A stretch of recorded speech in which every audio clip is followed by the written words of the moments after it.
program is all-encompassing. It is not just about eating right or exercising, but it also includes emotional as well as financial. And our organization, we've been doing wellness before wellness was cool. At the corporate level, we have a comprehensive program, as you might imagine. We're using all of the same tools with our own associates that we use in our products that we sell on the street every day.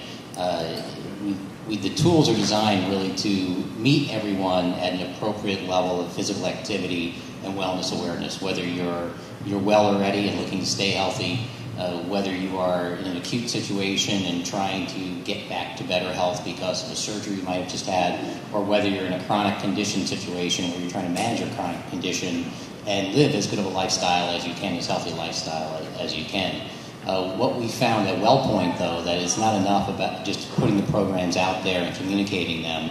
As leaders across the country in all the states that we operate in, we really need to live the values of wellness. Some of the things we do as far as incentives from the standpoint of getting out of this lifestyle of being sedentary and not doing too much is a walking campaign program that was started this year. And it's a 16-week program, I believe. 14-week. I'm going to make it a 16-week.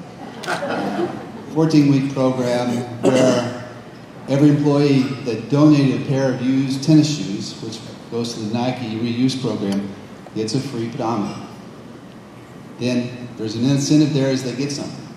Give up your old shoes. They're recycled, they go to something good, get a pedometer, and then you track your steps every week. That's one situation or thing that we're doing. When we started, we had, again, we're a smaller organization, and we started on a very limited budget and started with some of the same things, pedometers, water bottles, and actually used recognition. We would put certificates out for people who won individual challenges that we would have. Probably what worked the best for us was what we call a Wellness PTO Day, and they could earn that by meeting the objectives that we had.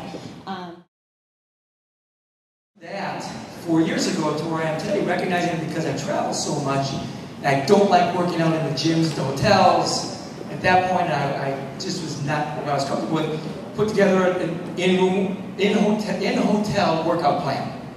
Whether it's jumping jacks, squat thrusts, burpees, I would travel with bands and the jump rope, and you can, of course, the ceilings are high enough, but I would do the push-ups and then the tricep dips, and there's no excuse to not be able to work out if you don't bring your clothes and what have you. And things really changed when I made fitness a priority, and it wasn't always that way.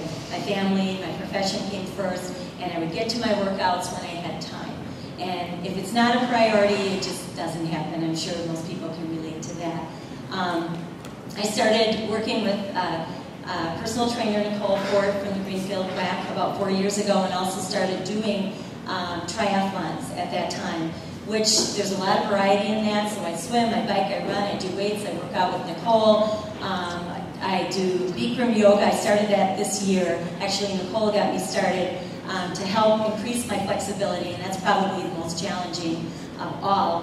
You have to do it yourself, but it was January 1st, 2006, 241 pounds. My cholesterol was up over 240, blood pressure was 138 over 98, blood sugar was running about 138. So, I mean, I was 44 years old and just an accident waiting to happen. My wife and I are in the kitchen, and we're fixing dinner for that afternoon, an early dinner for January 1st afternoon. She's got this show on TV. It's the second season of The Biggest Loser.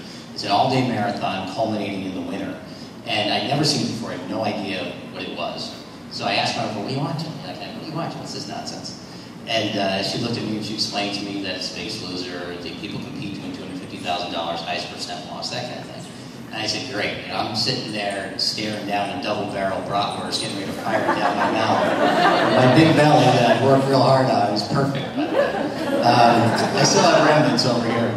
And I'm not exactly in a fitness state of mind right now. I purposely get up early in the morning, not to exercise, but to be in the office by 6 a.m. so that I can take my lunch hour, or an hour before, an hour after that, and run at the office.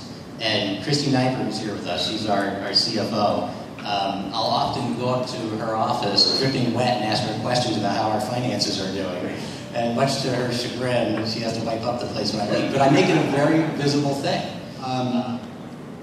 What you have to do is, as you say, it has to become a behavioral change and make it routine, make it part of your day. When I'm in town, everybody knows I'm in the office. I'm usually the first one that makes the first pot of coffee in the morning.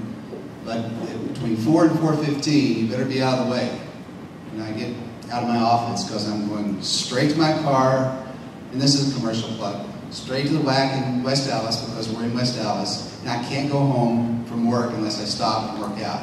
And you just make it part of your routine.